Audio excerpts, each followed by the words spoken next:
The 2025 Singapore Grand Prix just took place. Let's review how each driver and team has performed. But the first and most important thing is the race director did a shit job throughout the entire weekend, especially during the race.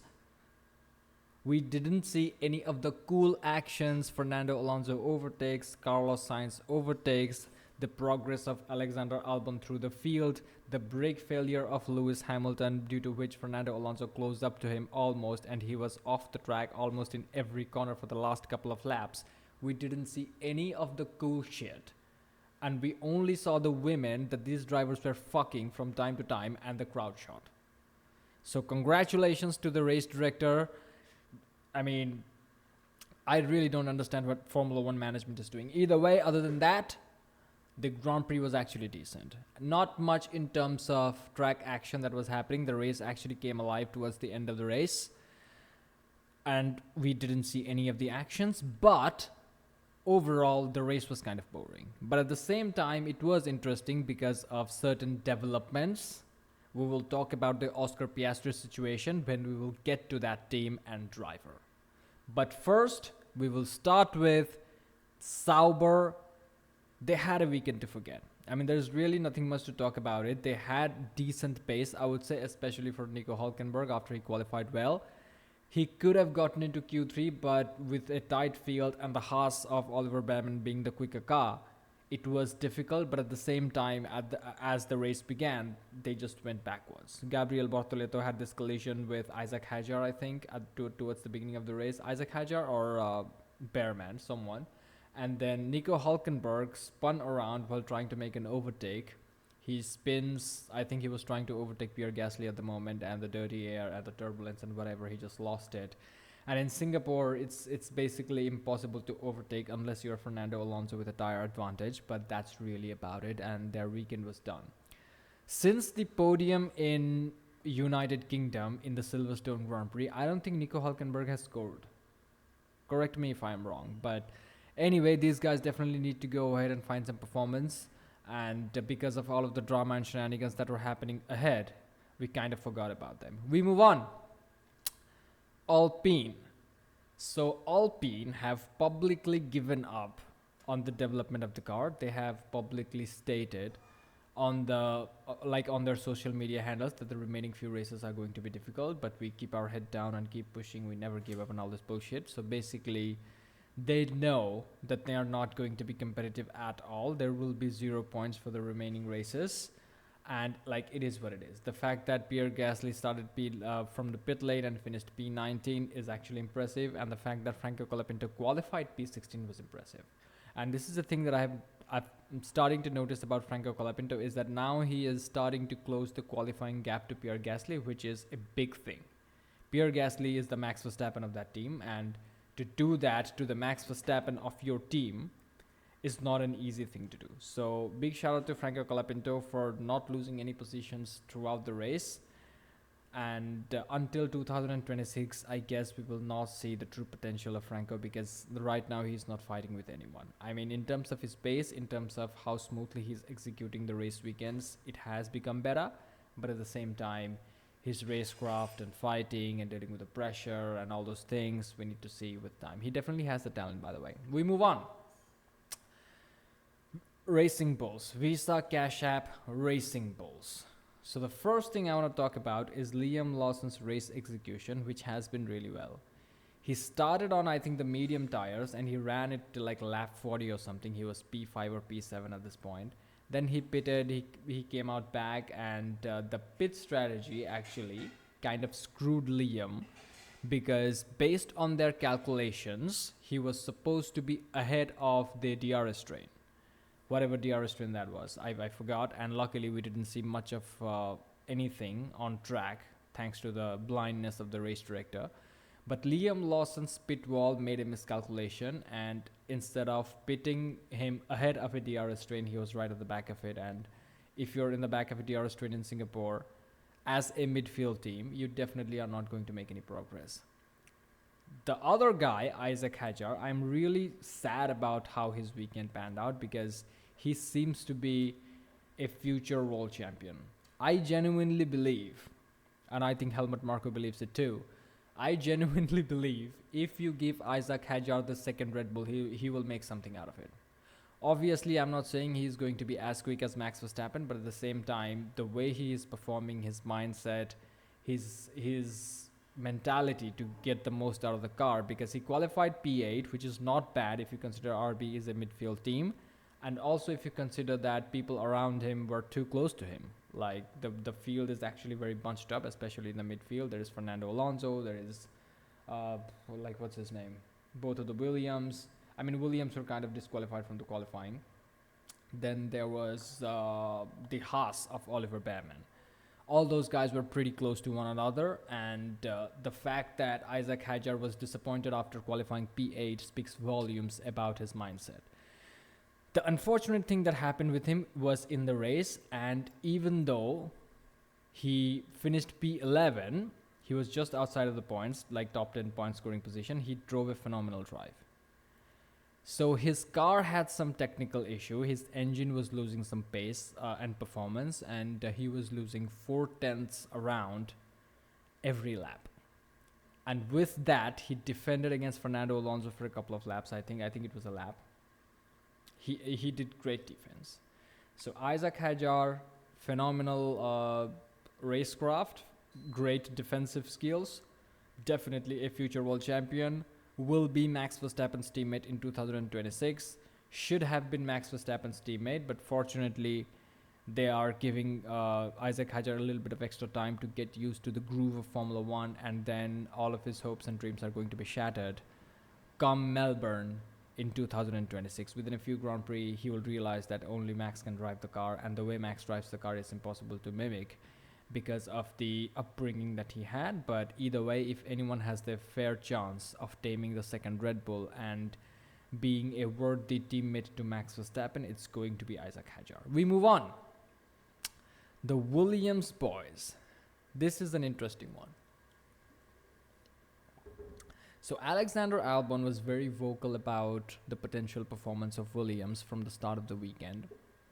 Initially, he talked about how their car is supposed to struggle around this circuit, especially in warm temperatures and warm conditions, and also Williams suffer from cooling issues, as we know. In the first practice session, Alexander Albon retired. Like he didn't even, I think, set a competitive time because of some brake cooling issues. So he was kind of skeptical around that, but at the same time, he was also positive because the drive quality and the stability of the Williams machine was actually stable.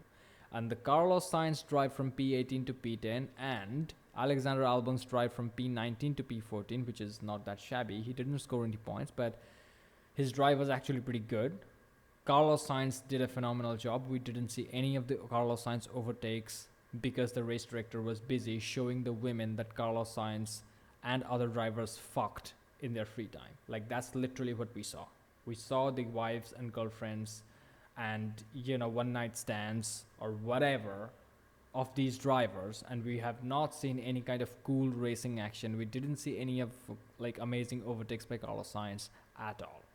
So great job by Formula One and Formula One management for hiring a blind and deaf idiot to become the race director. They're really getting the inclusivity thing perfectly right. So either way, there's nothing much to talk about Williams. I think they are going to be slightly competitive in United States, but for these type of guys, for the midfield teams, where the cars have certain kind of issues which are baked into the chassis, you kind of have to go from weekend to weekend, I guess. But we move on.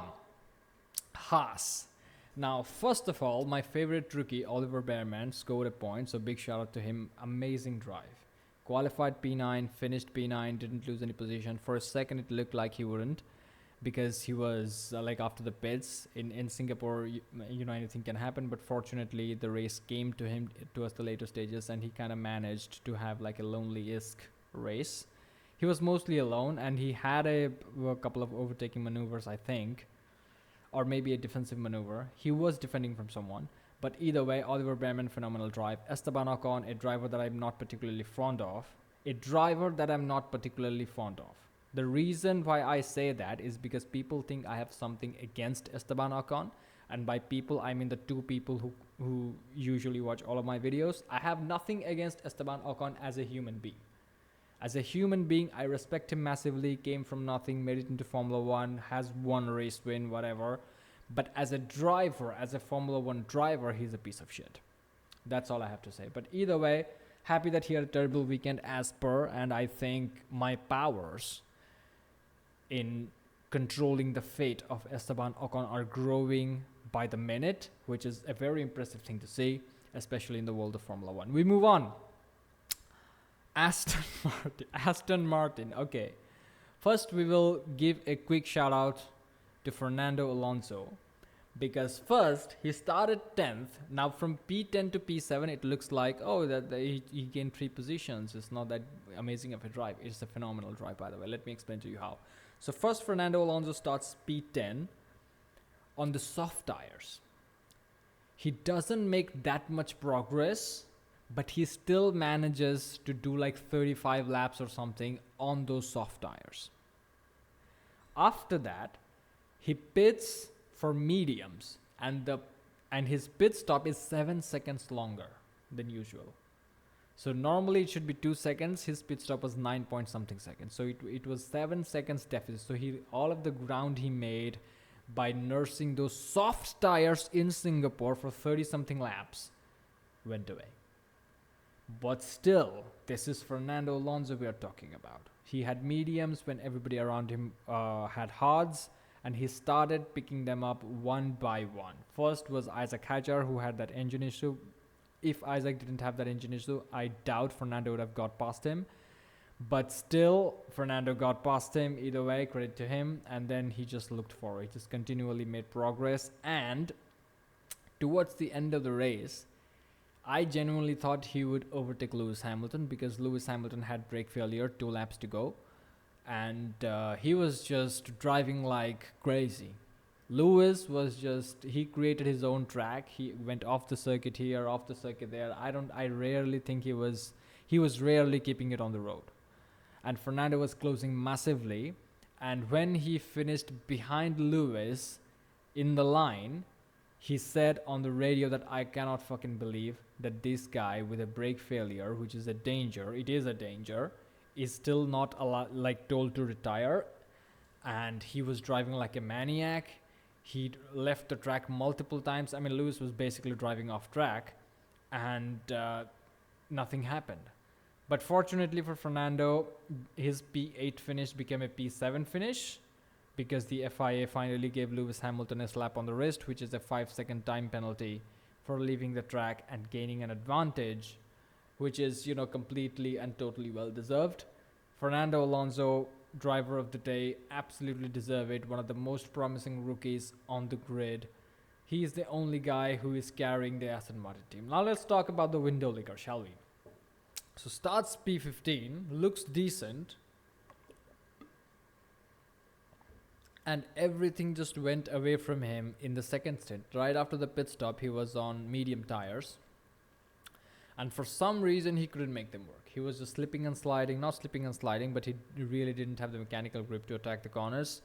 And there was a radio exchange between Stroll and his race engineer, where his race engineer said that the car ahead of you is on the car ahead was, I think, Oliver Bearman on 40 lap old hard tires or something. And he said that, and the race engineer said to Lance that you can overtake him because you are on like 10 lap old or 15 lap old mediums, and he is on 40 lap old hards. And Lance hits back with, but my mediums feel like they are the 100 laps old. He literally said that. So Lance Stroll, for some reason, this entirety of the weekend, I think in FP2, both of the Aston Martins look competitive, but in qualifying, he just lost all of his pace. In the race, he couldn't manage to make the tires work, and it was just a horrible, painful weekend for him. Not that he gives a shit, by the way. I mean, not that Lance Stroll cares when he had a bad time on the racetrack. He just comes in, smiles, and just the media questions, the interviews of Lance Stroll are the most entertaining aspect of Formula One these days, especially when you got a dead title fight going on. But that's how it goes. We move on. Ferrari. Okay, the big one. I have to take a sip of water for this.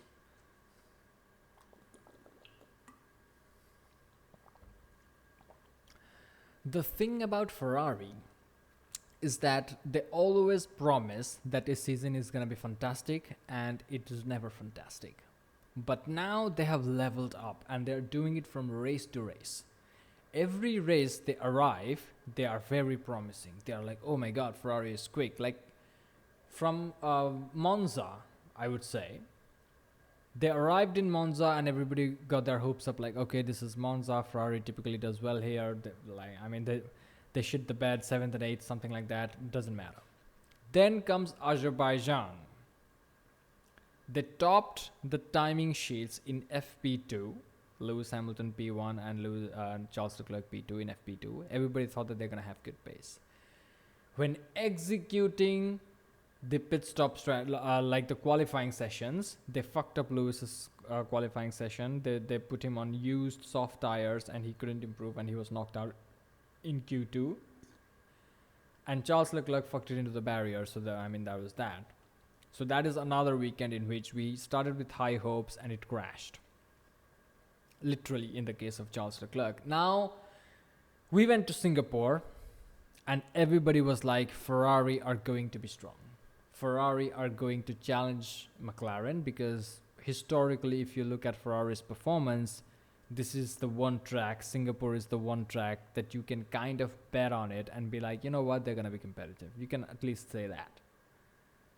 They shit the bed once again. And it was a little bit okay for Charles Leclerc because he finished P6, started P7, finished P6. It was disgustingly horrible. It was painfully horrible for Lewis Hamilton. It wasn't enough that he lost his best friend Roscoe at the start of the weekend. It wasn't enough that historically Ferrari is a strong contender in Singapore. It didn't, like, it wasn't enough that he qualified P6 only and was miles behind McLaren, who were not the fastest car this weekend. He had a brake failure on like lap 59, 60. So here's what happened. So Lewis Hamilton, I think there was like 15 or 17 laps to go. He pits. He was on a 2-stop. So I think he pits again, 15 to 17 laps to go for soft tires. Goes through the field, puts on a charge, overtakes some guy ahead of him, then overtakes Charles Leclerc, and now he's hot on the tail of Kimi Antonelli for P5. And he was closing massively.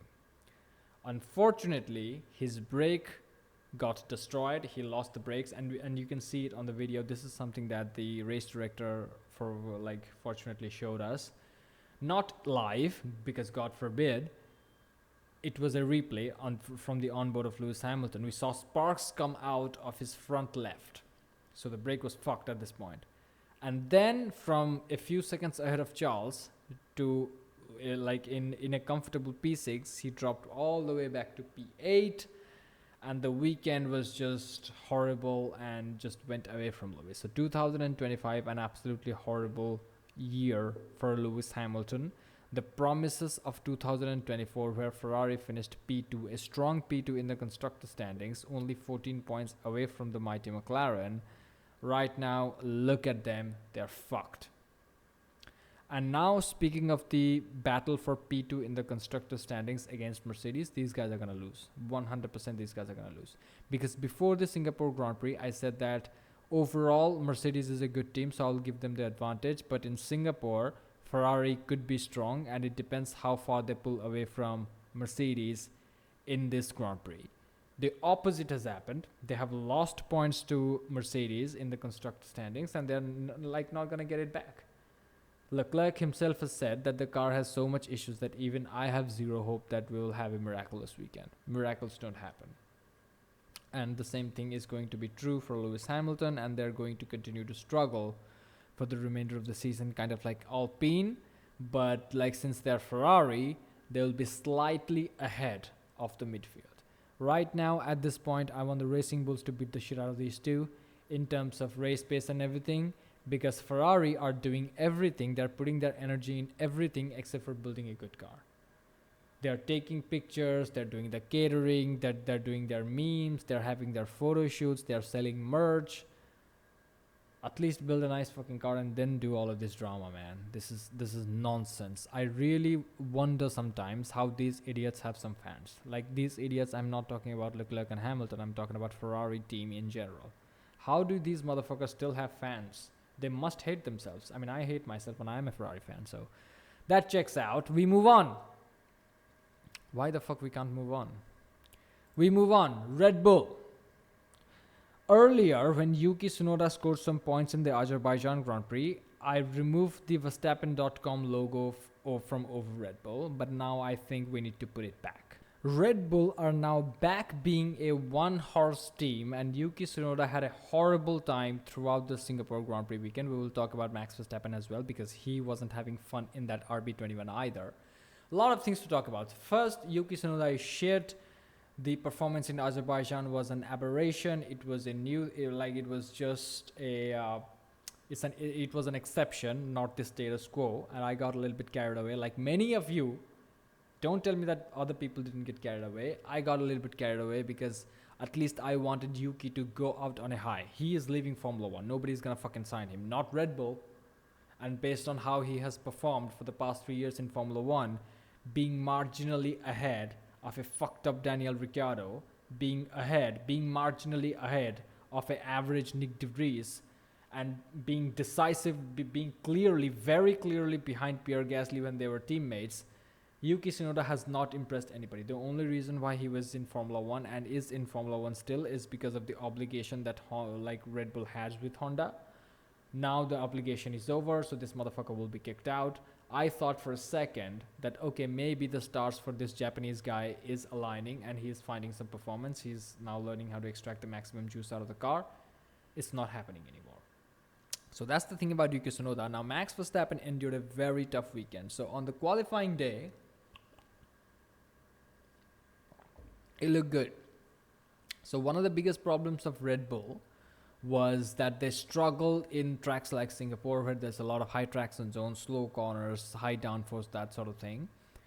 And I was thinking that if Verstappen is just competitive as the McLaren and around their pace and whatnot, he is going to win the 2025 World Championship, and it's going to happen. Because on qualifying day, Verstappen was extremely comfortable and qualified P2, could have been on pole. I doubt it. He believes it. Obviously, if you're a driver, you have to believe. A lot of people believe that Verstappen could have been on pole. Even with Norris's impeding, like even if you remove Norris's impeding, he was not going to make a tenth and a bit on George Russell. Let's just be honest. He needed a purple sector before that. He didn't have one. George Russell, in his first lap, he had a purple sector 1, a personal best sector 2, and I think a purple sector 3. In the second one, Russell didn't improve on his time in sector 1 and sector 3. He was actually slower, but he had a purple sector 2. Verstappen on that run where he was allegedly impeded by Norris because Norris was driving a little bit ahead and there was dirty air, he didn't have any purple sector so far. So I doubt he was going to pull out that much of a time in the final few corners in Singapore. I know he did it in Monaco, but lightning doesn't strike twice. Who knows? Maybe it does with Max Verstappen. But the point is, Verstappen's Red Bull RB21 was competitive as fuck in Singapore. Yes, they had a lot of technical issues. He had problem with upshift and downshift, and his tires locked up. The balance of the car was all over the place. But still, somehow, he managed to keep Lando Norris behind because Lando Norris has shit racecraft. We will talk about him in a second. The next team is McLaren. But Max Verstappen, with half a broken car, defended against a faster McLaren of Lando Norris, who is quick around Singapore, and game on. Right now, in terms of the World Championship 2025 edition, I think Verstappen is going to win the remaining 6 races. If you have to bet money that, okay, if a guy has a faster car, what is the chances that he can win the race? It's Max Verstappen. He can win, like 100% of chance that he can win the race. 2023 Formula 1 season proved it, because in 2023 Red Bull were so far up ahead in terms of car performance that Verstappen basically won all of the races. He won 19 races that season. I think there were 22 races in total. So he won 19 out of 22 races that season. It was unbelievable performance. So right now in Singapore, the RB21 is competitive. They were dominant in Monza, dominant in Azerbaijan as well. There is no doubt about it. In terms of race pace, he was very quick. He finished 12 seconds or 14 seconds ahead of George Russell in Azerbaijan. And in Singapore, they were competitive. He closed the gap to George Russell when he was attacking, and then he started to have technical issues. So Red Bull executed a very good pit strategy for Verstappen, and before the pit stop, he was for 8 seconds or something like that behind Russell, and then after pitting, he was 4 seconds. So the undercut worked perfectly, but then Verstappen started pushing, and he closed the gap to 2.5 seconds or something. But unfortunately, after that, the technical issues happened. The car's balance was off. Jean-Pierre Lambiase, his race engineer, was suggesting some tweaks and some modifications, which exacerbated the problem. I hope that's how you pronounce it. But fortunately, he didn't DNF, put it in the barriers or anything like that. He finished the race perfectly. Would have been nice to see him challenge George Russell for the lead in Singapore, but you cannot have everything in life.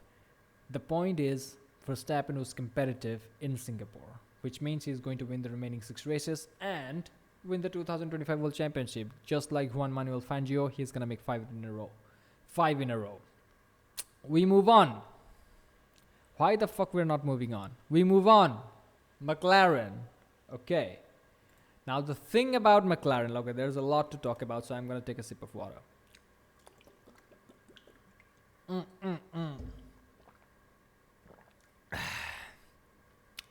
I'm going to keep it short because I will only talk about the exciting stuff. So when during the live stream, I was doing the watch along live stream, I think 3 people joined, whatever. As the race was transpiring, as Oscar Piastri was having a meltdown on the radio, I said that this is a race in which Oscar will learn a thing or two about the unfairness of motorsport. And that has happened. I will give you a brief picture of Piastri's weekend.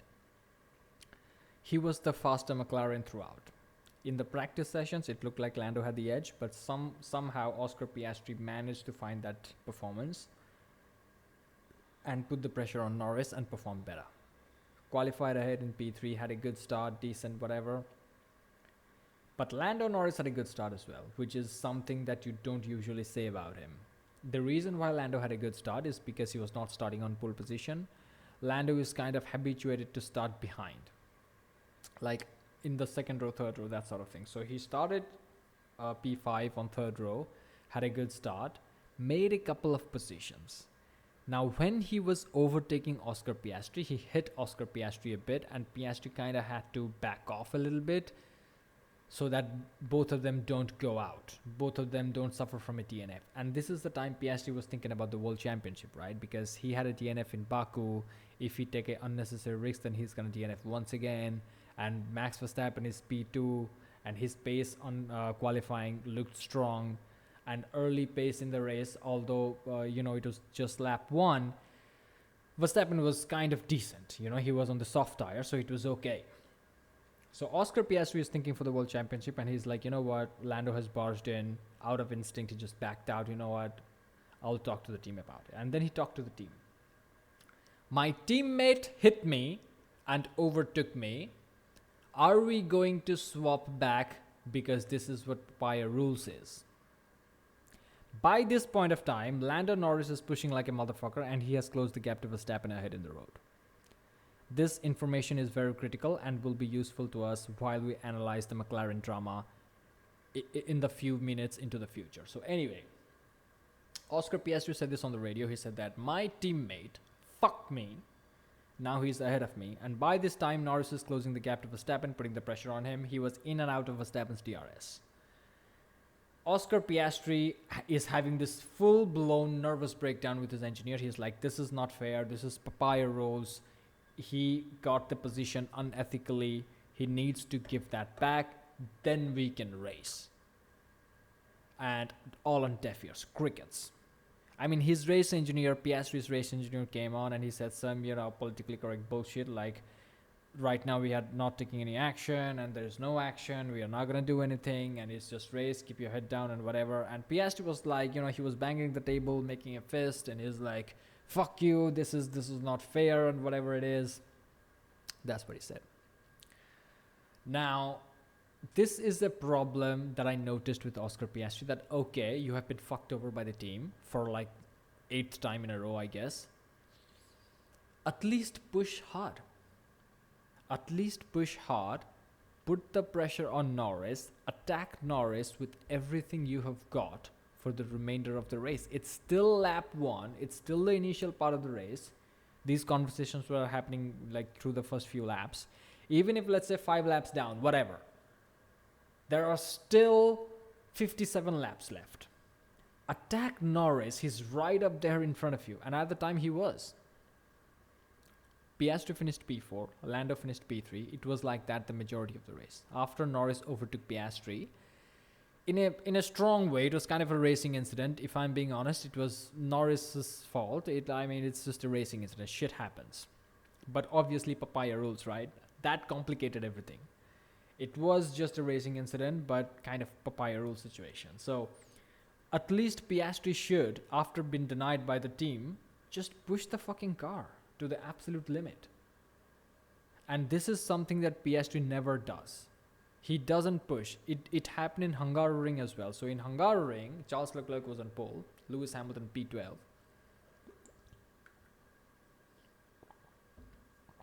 Or I think he was P8 or something, whatever, it doesn't matter. Charles Leclerc was on pole in Hungaroring, Oscar Piastri was behind him, and he didn't push the first stint at all.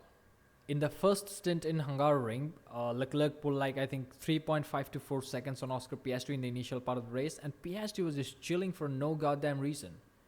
If he pushed to catch up Leclerc in that phase of the race, and after the round of pit stop, if he had pushed harder, he would have challenged Lando Norris for multiple more laps. Oscar Piastri in Hungaroring, he basically had one go at Norris, which didn't work out. But had he pushed earlier, like onto Leclerc, and later on, after the pit stops also, he didn't push, he was just managing his pace. This is the problem with Piastri.